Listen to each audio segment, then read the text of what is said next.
So, guys, I was just watching the compound, and Dan Ives was on there. I was kind of curious about. I've been seeing him on different things, CNBC and stuff like that, and never really knew who he was. Just a real colorful dress kind of individual. That sounds like a surfer bum the way he talks. It's kind of interesting character. Anyway, he works for a company called Wedbush. He's always on CNBC, stuff like that, and he's a technology advisor for them or whatever else, and he's always being quoted. And so I just basically used Gemini and found out this guy has this ETF, this exchange traded fund out called Ives, IVES. That's the ticker for it. And it's basically his AI Revolution exchange traded fund, so his own take on which company is going to benefit probably the most out of AI. And just looking at its growth, this thing came out, the inception date came out June 3rd, 2025. So it's really pretty new, just a few months old. Its top 10 holdings are Tesla, Apple, Microsoft, Taiwan Semiconductor, NVIDIA, Meta Platforms, Alphabet Class A, which is Google, Amazon, Broadcom, and Palantir. And they look almost equal weight within it, and those 10 holdings represent 46.41% of the total assets. I believe it's actively managed. The assets under management have grown exponentially up to 955 million. And so you think about that, he's almost at 1 billion already since inception date this year in mid part of the year. Anyway, the 52-week low at 25, 50-week too high at 35. I love the holdings in this. The expense ratio kind of sucks, but this isn't a dividend fund. This is just pure growth and speculation about which companies will benefit on the AI. And in my opinion, it's going to be the hyperscalers or whoever's in robotics or self-driving also, like in the case of Tesla. So the hyperscalers are really represented by companies like Microsoft, Google, and Meta, Amazon. Um, Broadcom kind of wants to get in on that play, but they're spending too much capital, to be perfectly honest.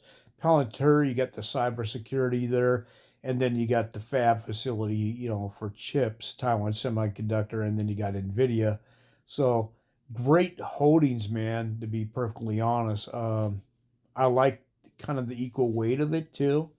It's let's see what it's done as far as performance. Go down and go on the max time frame here, and it's up 23%. It had a recent dip. You can see where it was at about $35, and we're down about 31.45.